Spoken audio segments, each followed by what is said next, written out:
This is how the carriage shops looked when the building of the glider tail units was the top priority job.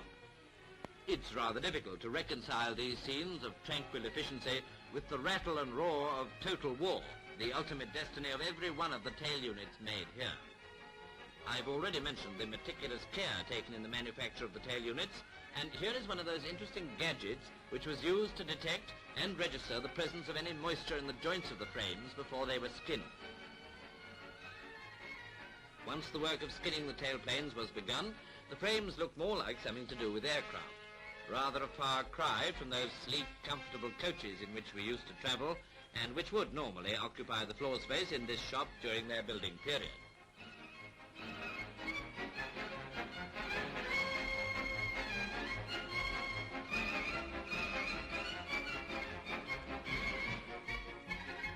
When putting in the spars of the tailplanes, the girls thought out a staccanovite method of attacking the job. As you see, they stood on opposite sides of the frame, and as one hammered, the other blocked the knock, so to speak.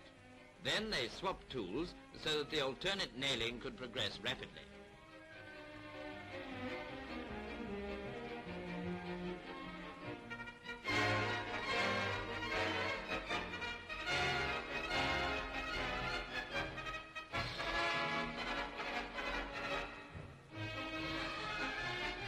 In the days when I was supposed to know something about aircraft recognition, I think I might have recognized this as a rudder in course of manufacture. These rudders were fabricated in exactly the same way. The framework was overlaid with the special ply and was afterwards covered with fabric. You can see this rudder shaping already. The extremely pliable skin was tailored to fit exactly. Notice how those points on the scallops meet the ribs in just the right place. The leather tapes held everything together while minute adjustments were made and all the screwing and gluing was completed. Naturally, the leading edges of these rudders, because of their need to stand up to the elements, were made additionally strong. That was the reason for the special ply. These spars were important too. They were included in the structure to give extra strength and to preserve the shape of the rudders. Their extreme lightness didn't contribute materially to the total weight of the whole construction. So far, so good. These completed skeletons can now wait for the next process while we take a look at the fins. The extremely opportune invention of the plywood used in these skinning processes on the tail unit components proved an absolute boon to the Southern Railway Workshops people. They handled so much of it during this period. It was extremely versatile in use, easy to deal with, and of great strength. Just the thing for the job in hand.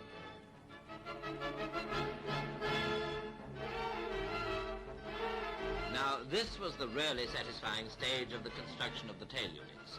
Fin, rudder, and tailplane were given a trial assembly. They called it a mock-up. The assembly was thoroughly examined, and any faults of construction and performance were adjusted before each individual part was finally covered with protective fabric. When everyone concerned was quite satisfied that everything was as it should be, the mock-up was dismantled again, and each component of the tail unit was taken back to its shop for the spraying treatment. It preserved the wood and made a satisfactory base for the covering.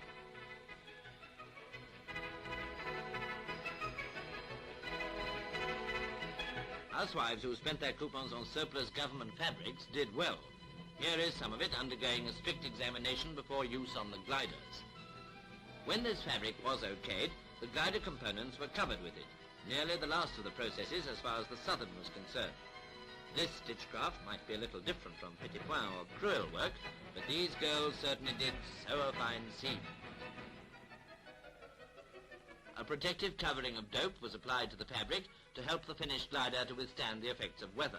After this, the seams were taped. The girls on this job soon developed an interesting technique known among themselves as passing the buck.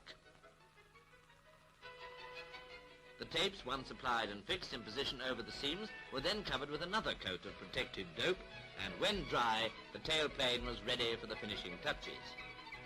The construction of these Horsa glider tail units in the Southern's workshops was one of those top-secret jobs which the everyday man and woman on the benches took as a matter of course. Most of them must have been fully aware of what was happening, but their still tongues indicated their wise heads. The general secrecy which surrounded their work was maintained to the last.